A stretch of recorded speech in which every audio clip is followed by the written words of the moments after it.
Did get to look at the highlights of the Champions League match. Any thoughts before we get into Sunday? What are we thinking about the young boys match? Good win.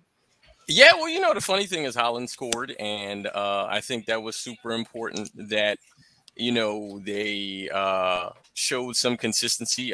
They started out in a way that is, I think, sort of super important in essence of kind of trying to play a different lineup and also get some people some rest. But at the same time, it showed that there's still some holes, and I did like the meme I sent you before. Holland's face of when De Bruyne comes back, he's gonna really, really miss him and appreciate him. So I think that part will be super, super important. Yeah, for sure. I thought that just based on the highlights, at least, that Haaland looked like he had a fantastic match. Not just his goal contribution, but also he got the assist for the Alvarez goal. He looked like he was linking up way more than you would expect from Haaland. So maybe I was right from last time out that that solo goal kind of he's pushing on from there. Well, I think for him, it's an important that Pep said it best that because of what he did last year there and scoring so many like sort of multiple goal games that there's an expectation of him that he's going to score like that all the time, and so you kind of take something from that and think, well, I mean, it's his fault in a way, but it's also not his fault because now we just expect when people do something once, they're gonna just keep doing it all the time. And that's unrealistic, but we're spoiled because we have basically grown up in the Messi, Lewandowski, Harry Kane, uh, Ronaldo era of guys just doing that on a regular basis, and we have to kind of get back to like, hey, these guys are just like Holland is 23. He's grown into. Absolutely. I think that all of the criticism about, hey, he's not doing as good as he has been, but he has 14 goals this season already, all competitions. So that's on pace with last season. It's not like he's dropped off at all.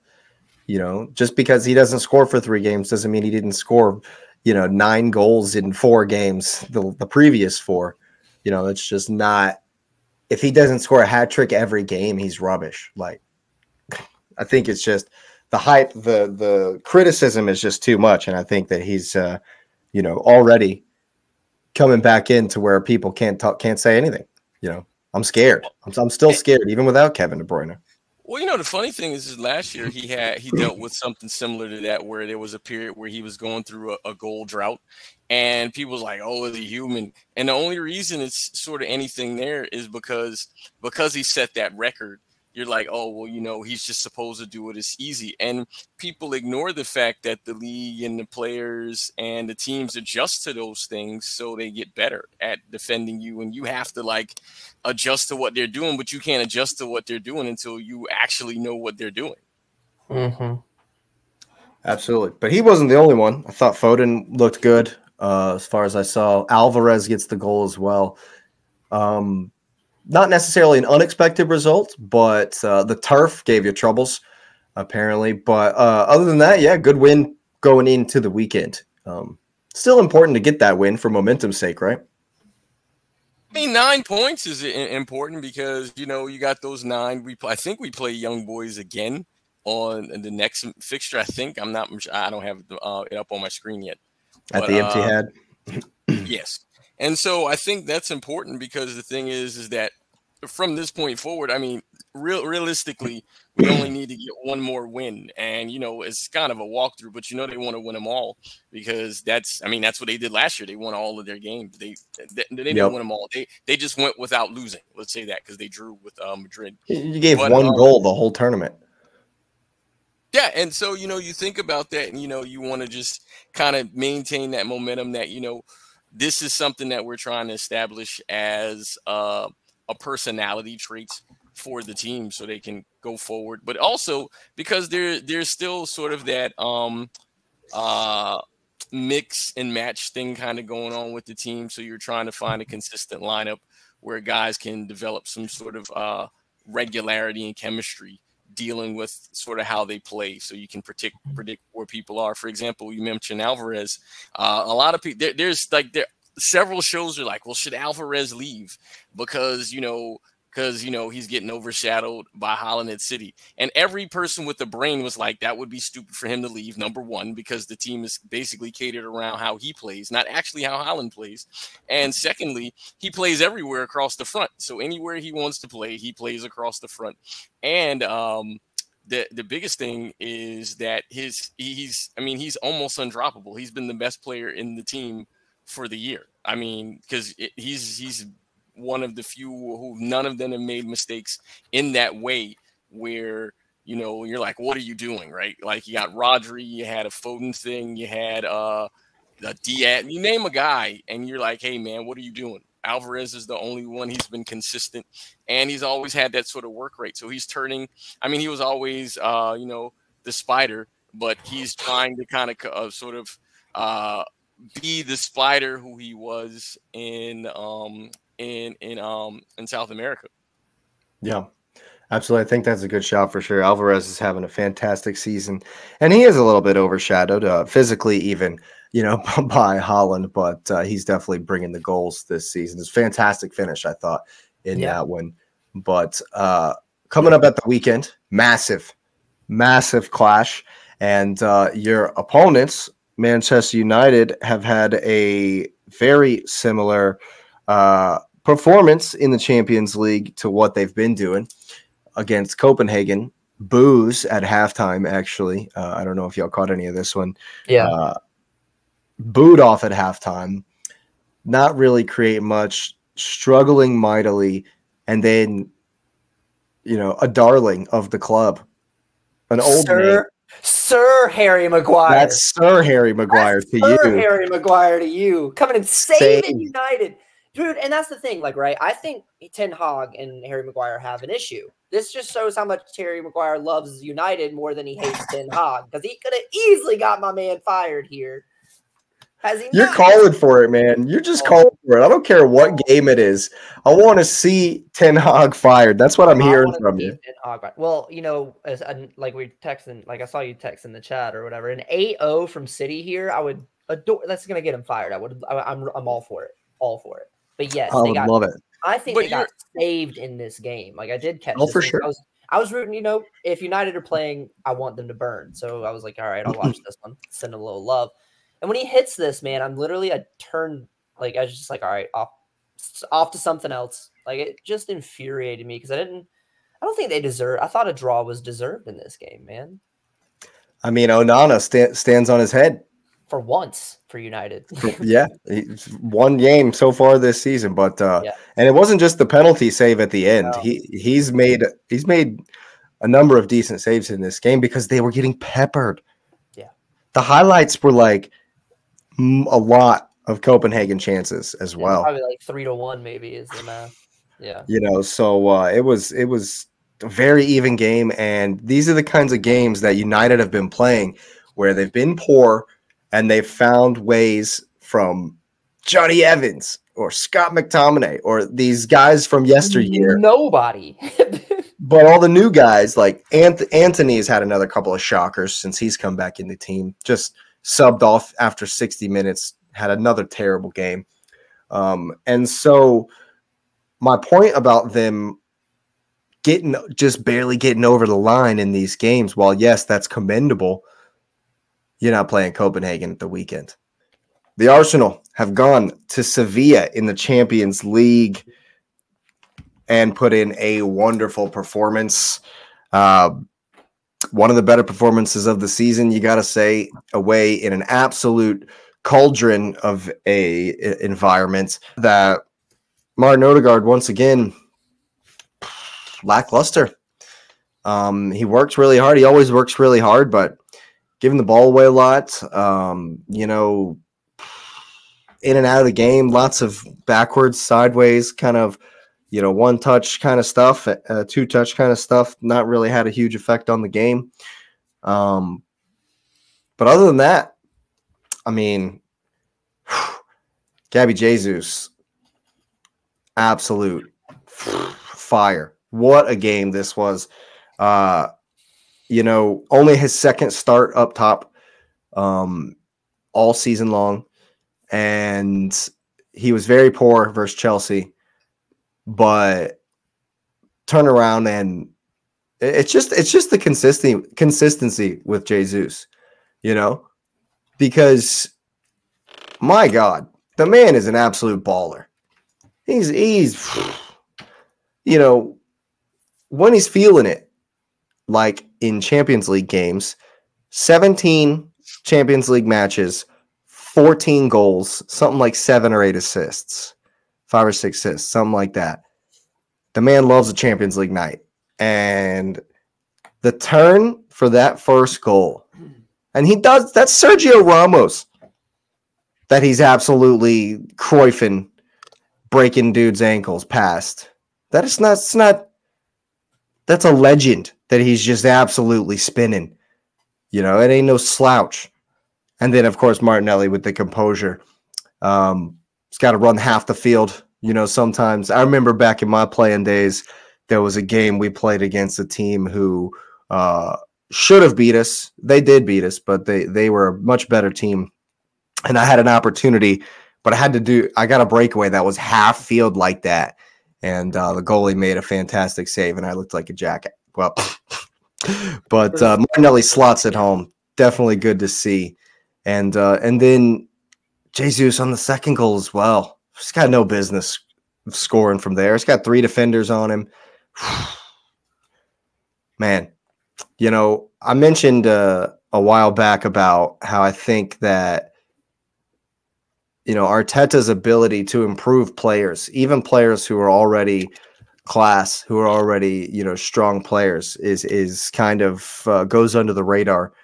And I think that Jesus is getting a little bit better, a little bit more comfortable in what he does and what he brings to our team. And, I think that this performance proves that he's got it. Mm-hmm.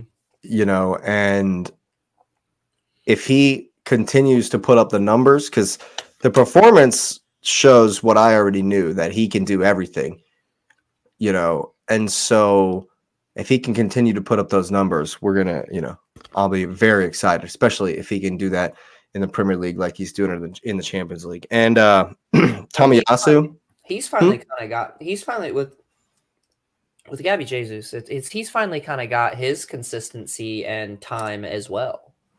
Like he's finally healthy enough to have the consistency to get picked to play that role. Because we saw it early last year that where he played that role for you guys. He's a dog.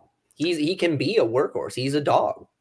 Yeah. Before the injury, he was fantastic. Yeah. Just like this last season. Absolutely. So I think he's finally, back to that consistent. Okay, I'm finally fully healthy. I'm getting my playing time. I'm coming into my form, and that's what you're to expect from Gabby Jesus, man. That's just like you said with the Sergio. I left my headphones on, but I had to eat a piece of pizza. Like you said, man, he does in Sergio Ramos here, and he's an absolute legend. He's got it in him. He's composed. He's supposed to be cool. Good Champions League player. That's what everybody talks about. Sterling coming up in big games or big moments, big tournaments, stuff like that. It's just supposed to be that guy for you guys. That kind of I've been here before. This is how you handle it. Absolutely, yeah, and I definitely hope he can continue to do that going forward. I thought that Tomiyasu was fantastic in this game. For sure. I thought that it was very even, really, this game. We didn't really control the game as much as we'd like to. Sevilla were definitely good in spells. They're a strong team, man. Sevilla are a strong team. And this is a very impressive victory. And last thing on this game, Declan Rice, man. Man's a baller, dude. Man is just an absolute monster. Probably the best signing. Dude, it's not probably. It's not probably. I get it. James Madison's having himself a season or whatever. But I meant just as a whole, like maybe not just in the Prem. In the Prem for sure, but as a whole, he's giving Bellingham, man, a run for his money. Declan Rice might be one of the best. Impactful. Yeah, he might be one of the best post-Wenger signings Arsenal's made. Period. This man is immense. He's Jorginho had another, lackluster performance, and Rice just makes up for it completely. If Partey could just, for the love of God, stay healthy for any amount of time. He's missed more than he's played for Arsenal. A hard position to stay healthy at, man, in this league. Oh my goodness gracious me, but yeah, absolute massive win. Some good performances. Definitely good to get that win, because we're 4 points from topping the group. The way it's set up, if we win next week and there's another draw between the other two teams, then we're already through. So it's massive to see that, and that's our next opponent at home. Sevilla is at home, so if we can do the double over them in the group, we're cruising. We're through. So definitely excited about that. Dortmund visit Newcastle, visit St. James, and get the win. What a game that was! Great game to watch for the neutral. Absolutely, I enjoyed this immensely. Back and forth, both teams really going for it. Scored. Newcastle still, dude. How I would not sleep for a week. That would haunt me in my dreams, the way this ball hits the bar here. Yeah. It's the 88th. How do you hit the underside of the bar and it bounced the other way? Like, the spin you have on this ball was crazy. Is completely wrong. Microchips. Oh, it's so dirty. Like, crazy. I wouldn't sleep for a week I wouldn't sleep for a week as a winger or a striker. I'd just be distraught. You want to talk about confidence just absolutely shredded through the wood chipper? That's how you do it, is you hit that in the 88th. I'd be so upset. And then they had a chance to tie it. And they had a chance to hit it again. Yeah. Yeah, definitely unlucky. This game was very enjoyable, back and forth kind of stuff, and it definitely epitomizes that it's the group of death. Blows the group wide open. Paris are, mean at home and apparently not so much away from home. And so, they smashed AC Milan. And so Newcastle, I mean, they didn't look bad. They looked fine. I thought, should have scored a number of times, but so too should Dortmund. Could have had more as well. Oh my God, dude! It's not even like encouraging that Newcastle have lost at home, because Dortmund are good. Dortmund are a strong team. I'm a big fan of Adeyemi. Big fan. Yeah, Adeyemi, however you say that. Big fan. Fantastic goal. The loop over. The goal that was a different game. That was a different yellow team. That was the Young Boys goal I'm thinking of, where they looped it over Ederson. That's what I'm thinking of. That was it. But yeah, Newcastle, man. Kind of feel a little bit unlucky. I definitely thought they were good enough to at least get the draw. But dude, this group's wide open, man. Like, the only place, the only venue, maybe, I don't know, maybe the only venue that I have not watched a game at yet is Dortmund. I didn't see them. Did they host AC Milan? Because they've played 3 matches. I saw them lose to Paris and then beat Newcastle. Did they draw AC Milan, or did they? I think they beat Milan, because I think they have 6 points. They have a win and a draw. They have 4 points. So they drew Milan. Yeah. But yeah, that was in Milan though. So Dortmund, right? I think so. So 3 home games. So I think Dortmund might finish the group 3 straight home games. So that one's up in the air, man.